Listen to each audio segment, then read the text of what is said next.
Welcome to my final video for Inktober 2019. Prompt for day 28 was supposed to be street. I had a really nice reference image for this day, but I was so tired on that day that I could not go through with my plan of a really complex street. Instead, I drew this leaf. The smoking effect was completely accidental though. I pushed the water droplets with the hairdryer accidentally, but I thought I would try to embrace that mistake instead of just covering it up with the white brush pen. And this one worked out alright. I can even totally connect it to climate change if I was to think about like bushfires and stuff. There have just been so many in Australia this last week. Prompt for day 29 was octopus. If I remember correctly, it took me about an hour or less to draw this tentacle. At first it felt like a really complicated painting to do, but once I started it didn't feel that difficult at all. Inktober has taught me a certain way of looking at objects and values especially, which I felt like helped with this type of painting a lot. I don't think I could have painted something like this quite as fast a month ago, so it's nice to see improvement in my own art practice.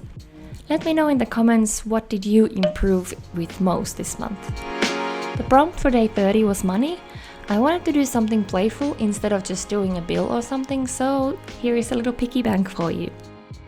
Doing this one taught me how to paint a kind of a spherical shape. I was quite unsure I could pull it off in the beginning though. The sphere aspect worked out okay, but I did notice only after I had already posted this to Instagram that this poor piggy only has 3 legs. Isn't it funny how you sometimes just overlook obvious things like this in your artworks?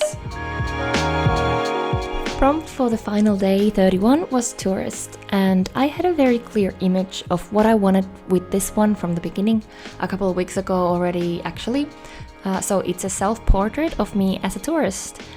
I wanted to make a self-portrait because I talk about environmental sustainability a lot, but this doesn't mean that I'm some sort of environmental queen that never flies, never uses plastic or drives.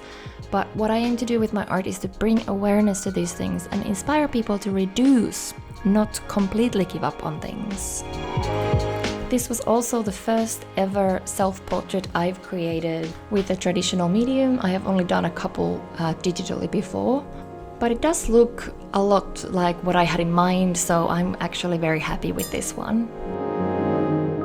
Thank you so much for joining me for Inktober 2019. I hope you enjoyed seeing my time lapses for it, and I'm gonna be seeing you in the next video.